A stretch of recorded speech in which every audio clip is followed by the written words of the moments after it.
Et c'est un fait, et on aimerait bien l'oublier. Oui, mais voilà, les pères fondateurs de la statistique mathématique sont aussi ceux de l'eugénisme. Le premier d'entre eux est Francis Galton. Le père de Galton était un riche industriel qui lui a laissé de quoi vivre confortablement et financer ses recherches. Sa mère était la fille d'Erasmus Darwin, le grand-père de Charles Darwin, de sorte que Galton et Darwin étaient cousins germains, ce qui a une certaine importance dans la suite de l'histoire. Le nom de Galton est resté associé à deux amusettes qui n'ont plus qu'un intérêt historique. Il y a d'abord la planche de Galton, lui l'appelait quincunx. Elle consiste à enfoncer des clous en quinconce sur une planche que l'on incline. Quand des billes roulent sur la planche, elles rebondissent sur les clous, tantôt à droite, tantôt à gauche. Comme on le voit sur la figure de gauche, arrivé en bas, les billes sont réparties en gros selon une loi binomiale, qui, s'il y a suffisamment de colonnes, ressemble à la loi normale. Hmm, pas de quoi fouetter un chat.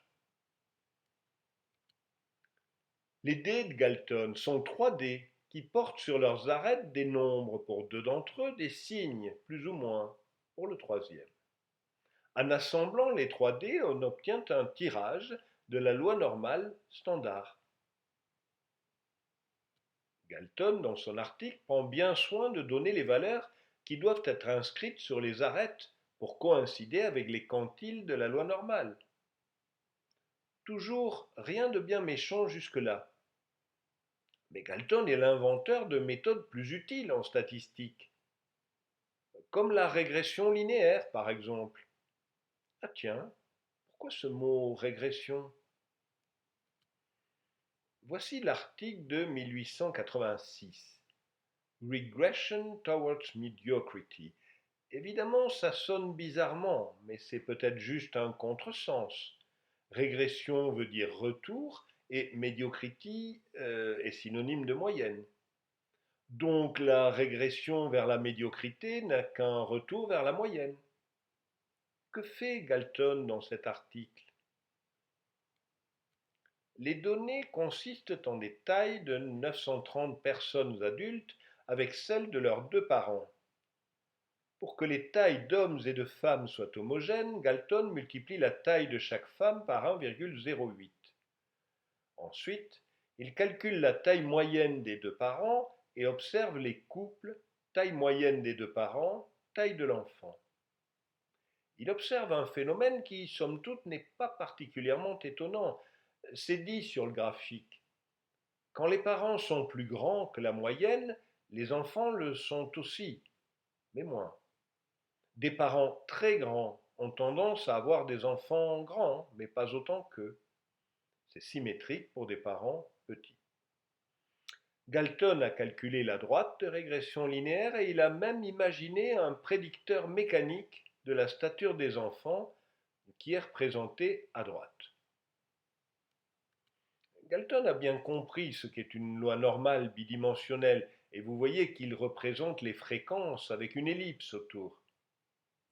En termes modernes, il y a bien une corrélation positive entre parents et enfants, mais la droite de régression a une pente strictement plus petite que 1. C'est tout ce que veut dire le mot régression. Les enfants ont tendance à être plus proches de la moyenne que leurs parents. Il n'y aurait donc aucune connotation péjorative là-dedans? Quoique. Voici ce que Galton écrit dans le Journal américain de sociologie. L'eugénisme, sa définition, son champ, ses objectifs. L'eugénisme est la science qui traite de toutes les influences qui améliorent les qualités innées d'une race. Et pour bien préciser de quelle race il s'agit, l'amélioration des qualités innées ou de la lignée d'une race humaine particulière sera seule discutée ici. Galton se prend à rêver. Supposons un moment que la pratique de l'eugénisme élève dans l'avenir la qualité moyenne de notre nation jusqu'à celle de sa meilleure moitié actuelle, et considérer le bénéfice. Le niveau général de la vie domestique, sociale, politique serait meilleur. La race dans son ensemble serait moins bête, moins frivole, moins excitable et politiquement plus prévoyante qu'aujourd'hui. Ces démagogues qui amusent la galerie amuseraient une galerie plus sensée que maintenant. Il peut y avoir une connexion avec la disparition des races les plus sauvages quand elles sont mises en contact avec une civilisation avancée, bien qu'il y ait d'autres causes concomitantes.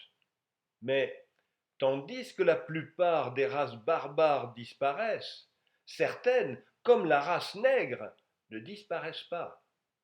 On doit donc s'attendre à ce que des types au sein de notre race puissent être hautement civilisés sans pour autant perdre leur fertilité. Ils peuvent devenir artificiellement plus fertiles, comme c'est le cas pour les animaux domestiques. Par moments, on est obligé de se pincer pour se rappeler qu'il parle bien d'êtres humains. Dans une grande envolée lyrique, il conclut: nous ignorons les destinées ultimes de l'humanité, mais nous sommes parfaitement sûrs que c'est une noble tâche que d'élever son niveau, tout comme il serait honteux de l'abaisser. Je ne vois aucun inconvénient à ce que l'eugénisme devienne un dogme religieux pour l'humanité, mais il convient que ces détails soient étudiés avec application. Voyez-vous, ça m'a amusé d'intituler cette histoire Dr Jekyll et Mr Hyde, parce que le roman de Stevenson date de 1886, exactement la même année que l'article sur la régression. Mais pensez qu'il y avait un bon Galton Dr Jekyll statisticien à opposer au méchant Galton Mr Hyde eugéniste, ce serait un contresens. Pour Galton, l'eugénisme était un but noble, au service duquel il mettait ses méthodes statistiques.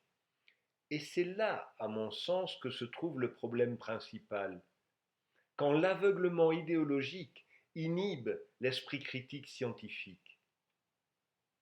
Voici un exemple qui ne va pas vous plaire du tout.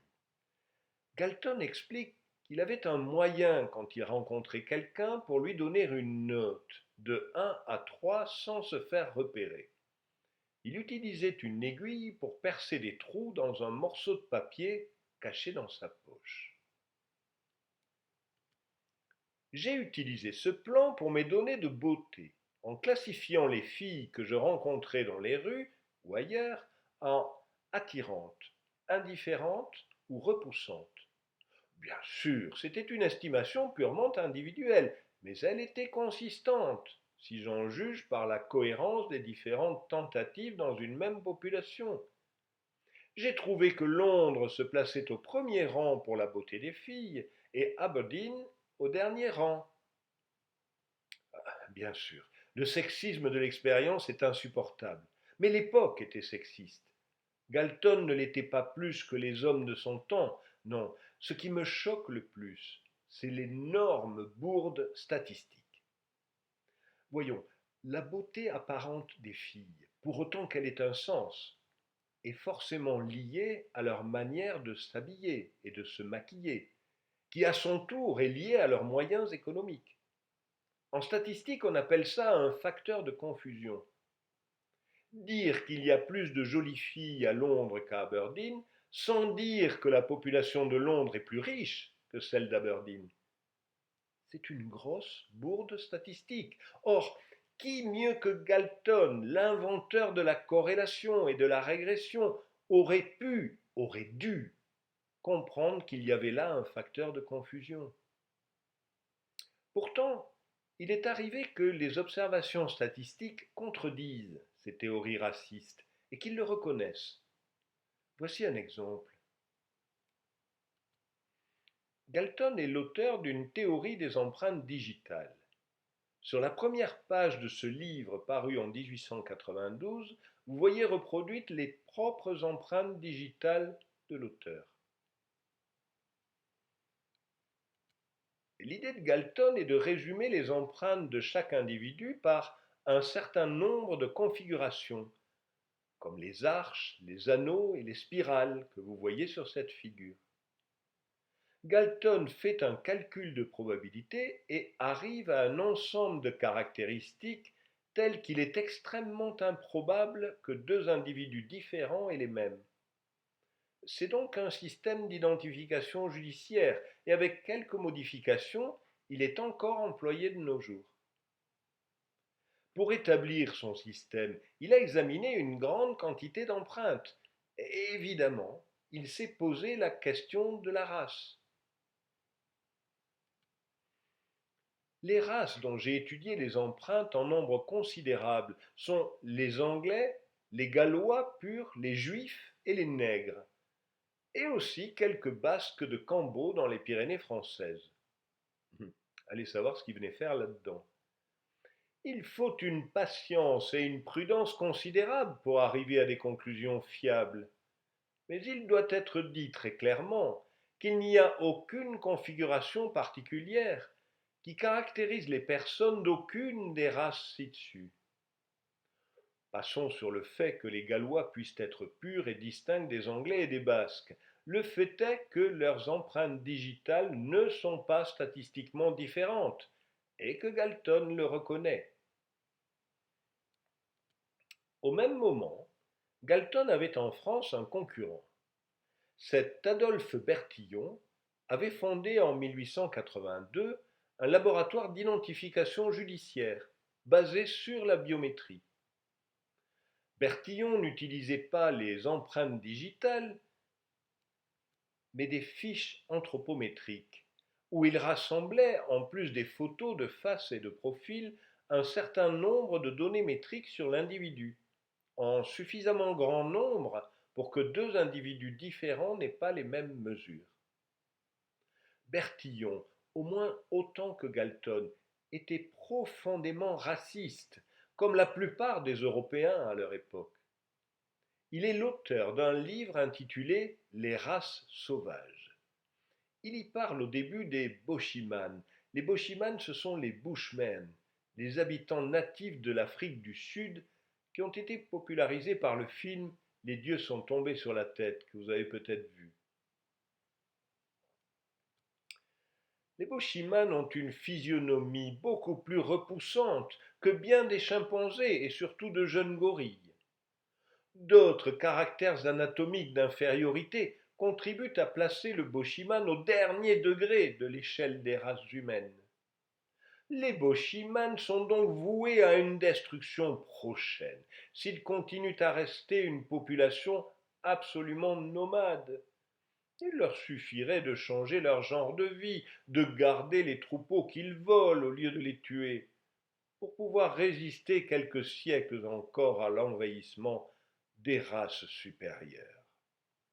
N'est-ce pas dans la simplicité des circonvolutions de leur cerveau qu'il faudrait rechercher la cause de cette sauvagerie incorrigible? Je n'ai rien inventé. Le livre est accessible sur Gallica. La preuve que pour Galton il n'y avait rien de répréhensible à promouvoir l'eugénisme est qu'il est allé jusqu'à financer un laboratoire sur ses fonds personnels. Pas un laboratoire de statistiques, non, un laboratoire d'eugénisme. J'ai fourni des fonds suffisants pour fonder un petit établissement pour l'avancement de l'eugénisme. L'université a fourni les locaux, j'ai fourni des salaires d'un directeur de recherche et d'un assistant. Le laboratoire d'eugénisme de l'Université de Londres est maintenant situé à University College en connexion avec le laboratoire de biométrie du professeur Karl Pearson. Et je suis heureux de dire qu'il a accepté de le prendre sous sa direction compétente. Karl Pearson a été le premier titulaire de la chaire d'eugénisme fondée par Galton. Et oui, c'est vrai, il est aussi le premier statisticien moderne, l'inventeur du test du Qui-2 et de l'analyse de variance. Pearson a été considéré comme le fils spirituel de Galton. Pourtant, Pearson n'était pas le riche conservateur qu'était Galton. Pearson avait même des idées extrêmement avancées pour l'époque.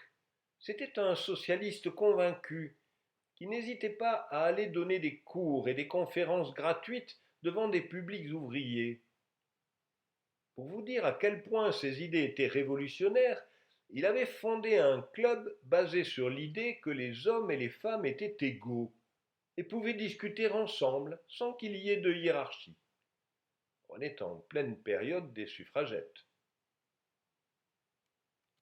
Le socialisme fournirait les opportunités nécessaires en éliminant l'esclavage économique des femmes et en rendant leurs relations avec les hommes volontaires.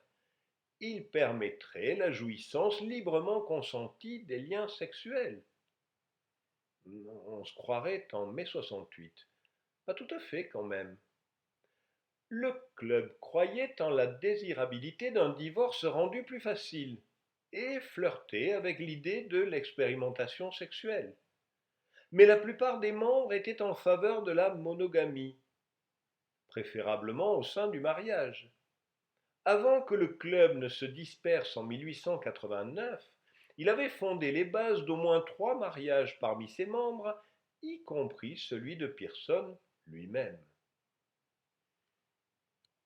Pour vous dire à quel point Pearson avait les idées larges, il n'hésite pas à publier un article avec une femme, Margaret Maun. C'était rare à l'époque. Même si les statisticiens utilisaient souvent les services de calculatrices, leur nom était rarement cité. Mais regardez le titre de l'article. Le problème de l'immigration étrangère en Grande-Bretagne, illustré par un examen des enfants juifs, russes et polonais. Voici quelques points dans la table des matières sur l'homogénéité raciale des enfants juifs étrangers, la comparaison physique des enfants juifs et anglais natifs, la propreté des cheveux et du corps, la condition des vêtements. Non, non, ce n'est pas un article de quelque idéologue de l'Allemagne nazie, c'est bien un article de Karl Pearson en 1925.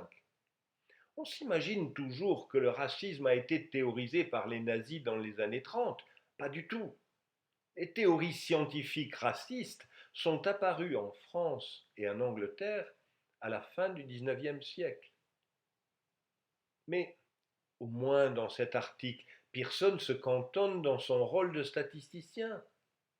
Eh bien non, malheureusement. Le propos de ce mémoire est de discuter s'il est désirable, dans un pays déjà surpeuplé comme la Grande-Bretagne, de permettre l'immigration indiscriminée, et si la conclusion doit être négative, sur quelle base établir la discrimination? S'il doit y avoir discrimination, elle peut être basée sur des considérations purement quantitatives, comme actuellement aux États-Unis, où un certain pourcentage de chaque élément racial est admis chaque mois. Ou bien elle peut être basée sur des considérations qualitatives, selon lesquelles tous les immigrants au-dessus d'un certain niveau mental, physique et de santé pourraient être admis. La question du standard d'admission est très importante. Il peut être fixé de sorte qu'il y ait peu d'admissions, mais que ceux qui seraient admis soient tellement au-dessus de l'intelligence moyenne de la nation qu'il serait un gain pour elle.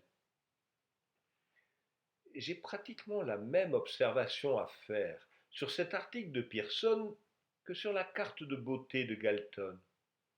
Nous ne pouvons pas appliquer nos jugements modernes, venant après la catastrophe de la Seconde Guerre mondiale, mais nous avons quand même le droit de remarquer qu'entre les enfants d'immigrants juifs et les petits Anglais, il y avait une différence d'origine économique. Si les petits juifs arrivaient avec des cheveux moins propres, c'est peut-être plus parce que leurs enfants avaient fui la misère en Europe centrale que parce qu'ils étaient juifs.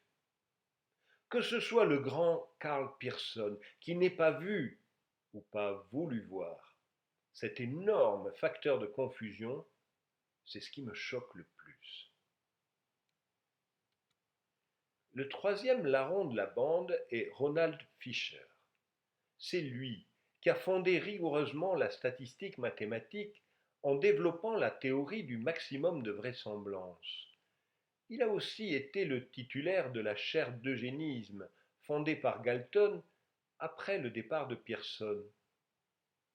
Le nom de Fisher n'est pas seulement célèbre en statistique, mais aussi en génétique.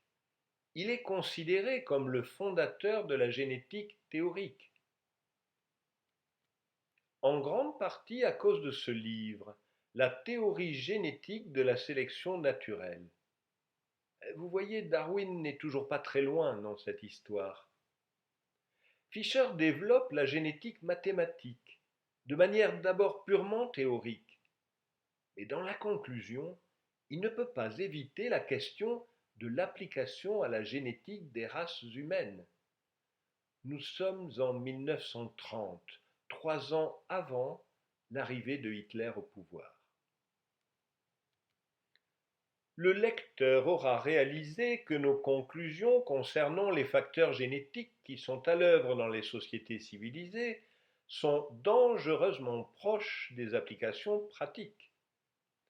Conscient comme je le suis des inconvénients d'une telle démarche, je trouverais cynique de ma part, ayant établi, comme je le crois, la cause principale de l'instabilité des civilisations humaines, si je ne tentais pas au moins de spécifier les conditions de permanence d'une civilisation similaire à la nôtre. La condition la plus évidente pour qu'une société soit capable d'un progrès évolutionnaire en accord avec ses besoins est que la reproduction soit plus active parmi ses membres qui ont le mieux réussi que parmi ceux qui réussissent le moins bien.